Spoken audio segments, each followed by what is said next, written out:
మనం చిమ్మిన విషయం మన వాళ్ళ దాకా వచ్చేటప్పటికి కథలు మార్చేస్తది ఈనాడు జ్యోతి లక్షణం. నేను ఇంతకుముందు కూడా చెప్పా. రాజధాని ప్రాంతంలో ఇసుక తవ్వుకెళ్లారు, మట్టి తవ్వుకెళ్లారు. అంటే ఎప్పుడు జరుగుతుంటే పల్లెటూళ్ళలో ఇయన్నీ.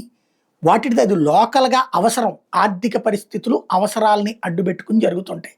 దాంట్లో అప్పుడు జగన్ తినేస్తున్నాడు, వైసీపీ తినేస్తున్నాడని రాసేవాళ్ళు. ఇప్పుడు అట్లాంటి వార్తనే రాసి కఠినంగా చర్యలు తీసుకోవాలని కోరుతున్నారు. ఇప్పుడు అంతా అక్కడ ఉంది.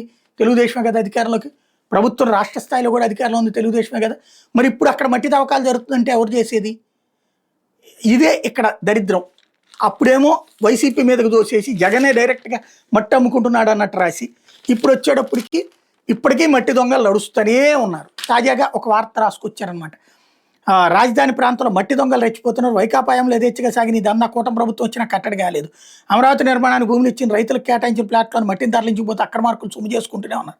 ఘటనలు జరిగినప్పుడు ఒకటావుటిని కేసులు నమోదు చేసి లారీలను సీజ్ చేయడం తప్ప పునరావృతం కాకుండా పటిష్టంగా ఏర్పాటు చేయడంలో పోలీసులు విఫలమవుతున్నారన్న ఆరోపణలు వినిపిస్తున్నాయి. బాధ్యుల మీద కఠిన చర్యలు తీసుకోవాలని రైతులు డిమాండ్ చేస్తున్నారు. ఆదివారం గుంటూరు జిల్లా మంగళగిరి మండలం కృష్ణాయపాలెం సమీపంలోని ఈ9 రహదారి పక్కన కమర్షియల్ ప్లాట్లో కొందరు వ్యక్తులు అక్రమంగా మట్టి తవ్వకాలు జరపడానికి గమనించిన రైతులు అడ్డుకున్నారు. దీంతో మట్టి దొంగలు అక్కడి నుంచి పరారయ్యారు. తవ్వకాల నిమిత్తం తీసుకొచ్చిన ప్రొక్లైన్ అక్కడే వదిలేసి వెళ్ళిపోయారు. రాత్రి వేళ గుట్టు చప్పుడు కాకుండా ఎవరు నడుస్తుందని సుమారు 100 టిప్పర్ల మట్టిని తరలించినట్టు కృష్ణాయపాలెం రైతులు చెప్తున్నారు. గత 5 ఏళ్ల రాజధానిలో మట్టి మాఫియా చెలరైపోయిందని కూటమి ప్రభుత్వం రైతుల ప్లాట్ను తవ్వుకుపోవడం దారుణమంటూ అన్నదాతలు ఆగ్రహం వ్యక్తం చేస్తున్నారు. స్థానిక పోలీసులు సిఆర్డీ అధికారుల దృష్టికి తెచ్చినా స్పందించకుండా కాలయాపన చేస్తున్నారని చెప్తున్నారు. రాజధాని మట్టి మాఫియాపై పురపాలక శాఖ మంత్రి పి నారాయణ స్పందించి కఠిన చర్యలు తీసుకోవాలని కోరుతున్నారు. ఇప్పుడేమో కోరుతున్నారు, రిక్వెస్ట్ చేస్తున్నారు, అడుగుతున్నారు. అప్పుడేమో జగన్ దోచుకున్నాడు, వైసీపీ దోచుకుంది. అక్కడ ఎవడికాడు లోకల్గా ఉండే అధికార పక్షపు నాయకుల అండతోనే జరుగుతుంది. అప్పుడు వైసీపీ అయినా, ఇప్పుడు తెలుగుదేశం అయినా. బట్ దాన్ని దాచేస్తారు.